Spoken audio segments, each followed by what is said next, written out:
Welcome to Lake Cumberland Amateur Radio Association. You can find us at LCARA.net, on Facebook, on YouTube, and on Instagram.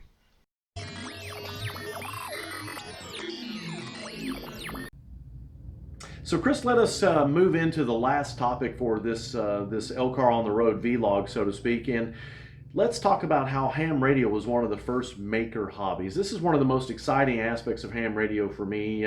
My brother will tell you I'm not the best maker of anything, but man, I'm starting to get out of my comfort zone a little bit. Not a lot, but a little bit. And the ability to make things is one of the things that ham radio is famous for. And there's so many modern elements to this now, as well as the old school stuff. So how would you begin that conversation of ham radio being one of the first maker hobbies? Well, when you look at some of the history of it, and it largely stems out of World War II. As the veterans were coming home, a lot of them had used radio in their military service and wanted to continue doing that. They had learned skills and knowledge, and they liked it. It was fun. They wanted to continue. And in the 40s and 50s, there wasn't a lot of commercial radios that you could go out and buy, so you had to make your own radio. There's always been crystal radio sets for AM radios. Those were part of the general hobbies, electronics hobbies for decades as well. And so you had to make your antennas, you had to make your radios, or buy and fix equipment, used equipment or military surplus. So yeah, it was always a maker event because there wasn't a real commercial aspect to it yet. And there's still a big maker part of it today.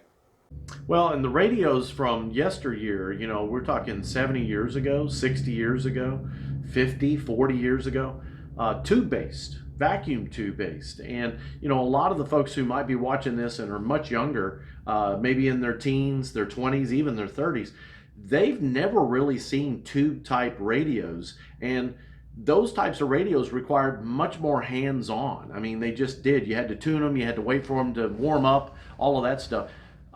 Today's radios are so modern and so solid state driven that there's less of that. And so the hobby is kind of like, okay, we don't have tubes anymore, so here's a bunch of other things you can do that's hands on. And of course, antennas haven't changed a whole lot. People come out with some various genius designs, but you can buy them many times, but you can also create them. I just bought an antenna the other day, and it's going to be a project for me to put it all together, given my limited skill set. But I'm willing to do it. But Chris, you've built antennas yourself. You created a J pole from nothing but some pipe and some tubing and some cable. That part of the hobby is still there, and people who want to begin to make things with their hands, whether it's the antennas or whether it's some part or aspect of the radios or cables or soldering, radials, or maybe 3D printing stuff. I mean, there's so many aspects today, even modern aspects. There's purposely designed kits that you can build. Again, if you want to get your soldering iron out, I never did a lot of soldering in my IT career, a little bit. I've done more since I got into ham radio than I ever did in the past. And I'm not a great solderer, but you can learn to get through some projects. You can build low power radios. You can build tuners. You can build meters, antennas. You can put cables together. You can buy commercial equipment. You can get into 3D printing. You can write your own software to do things digitally or others. So you can get almost anything out of the hobby. And if you want to, in fact, the lady in my class this week, she wants to get an older radio that's tube based on purpose, and she wants to, if she needs to repair some things, repair some things. She wants to be hands on. That's the part she wants to get into. Well, that equipment is still out there, and you can still do that. If you want an older tube system, a lot of them still work great. A lot of them work for decades. If it needs a couple of things replaced, some caps replaced, it's relatively simple work with a little bit of soldering experience, or something you can kind of build up into. But the maker part, you can do as much or as little of it as you want. Absolutely, and I think one of the first one of the maker elements that I've come across is just making your own cables. The ability to create power cables with Anderson power pole ends, or create a cable that runs from your antenna back to your radio by putting the ends on it that you need, or the ability to create an antenna. And some of these antennas, it's amazing. You hear the word antenna, you think it's so sophisticated. In reality, it's just a bunch of wire or some rods, right? But built to pretty exacting standards as far as lengths and so forth. And all of a sudden you're a maker. And you might come up, depending on how your mind works, you might come up with a 2 meter, 70 centimeter type Yagi antenna that nobody else has made before, or it's a variation on a design that you've seen or you saw somebody else make online. At the very least, you can make antennas. Antennas are relatively straightforward, although they can become more complex as you move into multi-band. But the maker part of this, and then Chris and I, we're already banding about maybe getting a 3D printer, because there's things you can print.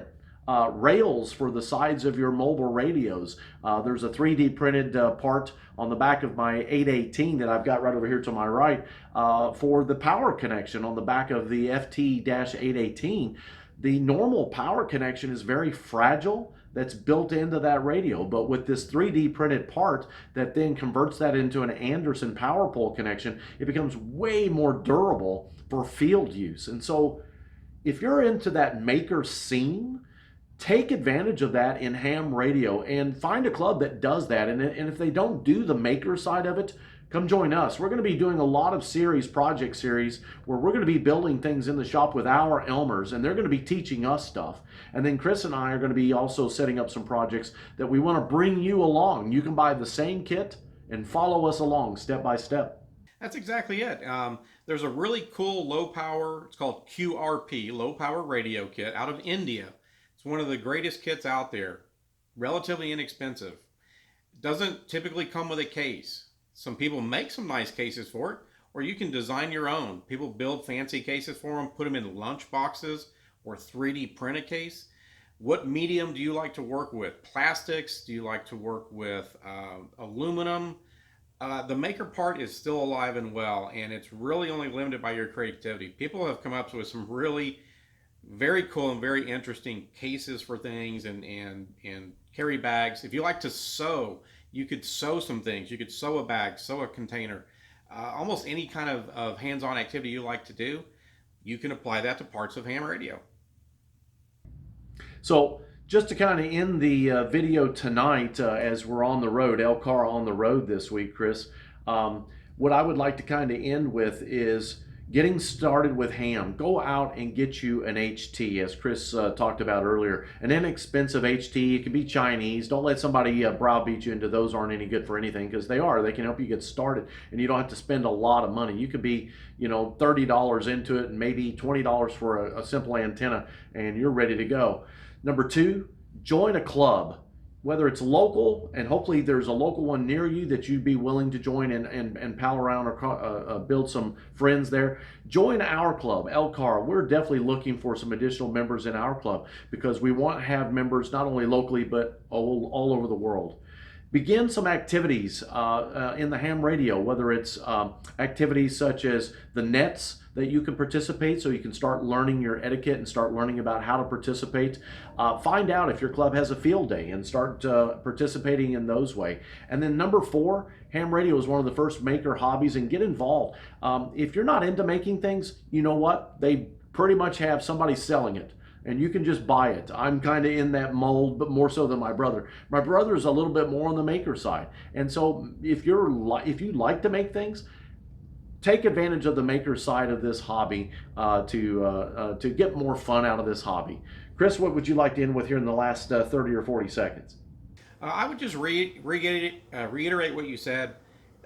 Check out the hobby. Check out some videos on YouTube. We can all be self-educators today, and it's great to keep your brain going. It's great to pick up new knowledge and skills no matter what your age is, and doesn't matter what your physical abilities are. There are people who are visually challenged and everything. They do ham radio. So it's got something for everybody.